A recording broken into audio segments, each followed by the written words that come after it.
33 বছর আগে 6 ডিসেম্বর, সেই দিনটা ইতিহাসে শুধু একটা তারিখ ছিল না, ছিল ভয়ঙ্কর, বিপজ্জনক, বিশ্বাসঘাতকতা। আজ 6 ডিসেম্বর 2025, ফের সেই দিন স্মরণে এলো।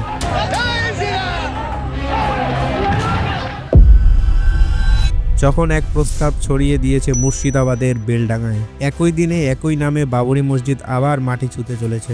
আপনি যদি 3 মিনিট দেন, আমি কোনো পক্ষ না নিয়ে শুধু সত্যিটা বলবো। তো চলুন শুরু করা যাক। তৃণমূল কংগ্রেসের বিধায়ক হুমায়ুন কবির ঘোষণা করেছেন তিনি তৈরি করবেন একটি মসজিদ বাবরি স্টাইল নামে। 25 बीघा जमीन के ऊपर इस्लामिक हॉस्पिटल होगी, मुसाफिर खाना होगी, होटल कम रेस्टोरेंट होगी, हेलीपैड बनेगी, पार्क बनेगी, मेडिकल कॉलेज भी बनेगी। অর্থাৎ পুরনো বিতর্কিত মসজিদের আদলে তারিখ ঠিক করা হয়েছে 6 ডিসেম্বর। যিনি উদ্যোক্তা তিনি গতকালও ছিলেন টিএমসির বিধায়ক, কিন্তু আজ সে সাসপেন্ড। প্রথম প্রতিক্রিয়া রাজনৈতিক। টিএমসি বলেছে এই সিদ্ধান্ত দলের নীতি নয়, তাই হুমায়ুন কবিরকে সাসপেন্ড করা হয়েছে। দলের মুখ্য নেতা বলেছেন কমিউনাল রাজনীতি অগ্রহণযোগ্য। যারা ধর্ম নিয়ে রাজনীতি করে, ডিভিশনাল পলিটিক্স করে, তাদের সাথে দল কোনো সম্পর্ক রাখবে না। কিন্তু হুমায়ুন কবির থেমে যায়নি। कौन बाधा देगा मुर्शिदाबाद में? हुमायूं कबीर के रुकेगा कौन? তিনি ঘোষণা করেছেন 6 ডিসেম্বর শিলান্যাস হবে সম্পূর্ণ সময় মতো। নতুন মসজিদ বানাবই, এটা তার বিশ্বাস, তার সিদ্ধান্ত। বিষয়টা শুধুই ধর্ম বা বিশ্বাস নয়, আইন ও সামাজিক শান্তির প্রশ্ন। একজন আইনজীবী জনস্বার্থ মামলা করেছেন, দাবি এই প্রস্তাব সংবিধান বিরোধী। একজন আব্দুস সালাম বলে কোনো ব্যক্তি এটাকে কেস করেছে, হাইকোর্টে রিট পিটিশন ফাইল করেছে।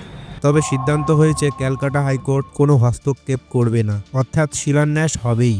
কিন্তু হাইকোর্ট স্পষ্ট করেছে শান্তি ও আইন শৃঙ্খলা রক্ষার দায়িত্ব রাজ্য ও প্রশাসনের। এবার প্রশ্ন, সাধারণ মানুষ কি বলছে? কিছু মানুষের মতে बाबर से जुड़ करके कोई व्यक्ति अपनी पहचान बताता है तो हम उसको भी आक्रांता ही समझेंगे और उसी अनुसार का व्यवहार उसके साथ करेंगे। অনেকে বলছেন একই দিন এই নাম পুরনো ক্ষত মুছে দেবে না, বরং নতুন অস্থিরতা জন্মাবে। বিশেষ করে যারা 1992 এর ঘটনায় ক্ষত পেয়েছেন, তাদের জন্য এই বাবরি স্টাইল শব্দটাই মনে করিয়ে দিচ্ছে আগুন, ক্ষতি আর বিভাজন। রাজনৈতিক দল ও বিরোধী মহল কি বলেছে? রাজনৈতিক দলের কিছু নেতা ইতিমধ্যে যা মন্তব্য করেছেন।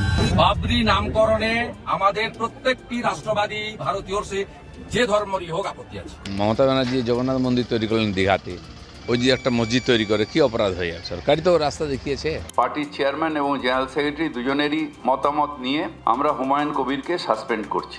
अगर कोई भी किसी भी आक्रांता के नाम पर एक ईंट भी रखेगा तो उसको जिंदा नहीं छोड़ा जाएगा। সাধারণ মানুষের যা প্রতিক্রিয়া তা একটা দেখার মতো।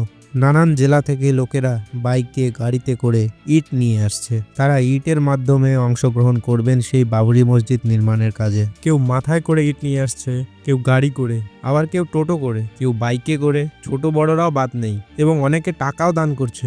যে যেভাবে পারছে কাজ করছে। তাদের শুধু একটাই আশা, যাতে মসজিদটি নির্মাণ হোক। আপনি কি ভাবছেন? এই সিদ্ধান্ত নিয়ে শান্তি হবে না অশান্তি? নিচে কমেন্টে জানান এবং দেখুন পরবর্তী আপডেট।